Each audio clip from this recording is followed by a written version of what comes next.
জামাইবাবু বড় জামাইবাবু এসছে, আমরাও এসছি, তো ওয়েট ফর দ্য টাইম। কেন আমরা আজকের জামাই সাথে শুধু আমার আর শ্রীময়ী নয়, দিদি আর জামাইবাবুরও বটে, সবাই মায়ের একসঙ্গে 2 করছে। কন্যা মানে- সন্তান, তার 2 জামাই।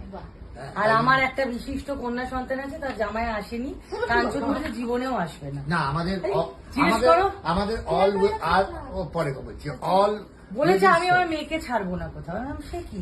তা আমি যে অন্যের মেয়ে এলাম, বললো না মেয়েকে ছাড়া যাবে না, মেয়ে আসুক না, এখানে থাকুক। বড় ভূমিকা। কিন্তু আমি বলছি আমাদের হ্যাঁ অল উইমেন্স ফ্যামিলি আমাদের, মানে ওর বড় দিদিরও 2 মেয়ে, আমারও মেয়ে, তো ওই আর কি। আর মেয়ে হয় না ওই কি বলবো, একটু মেয়েগুলো কোনো প্রিয় জিনিস। কাশ যদি আজকে আমি নিয়ে আসতে পারতাম, কাঞ্চনের পর থেকে ও ভাগ বসাতো, ওকে তুমি সব খাওয়াতে পারতে, সমস্ত। মানে ওকে ধরো, আর ও ননভেজ খুব একটা পছন্দ করে না বলেই জানতাম। এবার আমি লবিষ্ট হয়ে যাচ্ছে, যা করে খেলে চশমাও খেয়ে ফেলছে কাঞ্চনের। চশমাটাও ভেঙে দিয়েছে। আর এমনি খাবার বলো, দুধ বলো, সেরেলাক বলো, সেগুলোতে মুখে রুচি না, ফেলে দেবে, কাঁদবে। ইদানিং একটা জিনিস ডাক্তারের বারণ সপ্তাহে একটা ট্রাই করা হয়েছিল, আমি 2 বার হয়েছে, তাতে ও বিরাট আমোদ পেয়েছে। সেটা হলো লুচি। ওদের লুচিতে কি আমোদ ওর পায়? জন্মদিন থেকে শুরু হয়েছে, লুচি থেকে কি লুচির আমোদ ছালটা পায়? ছাড়িয়ে দিতে হয়।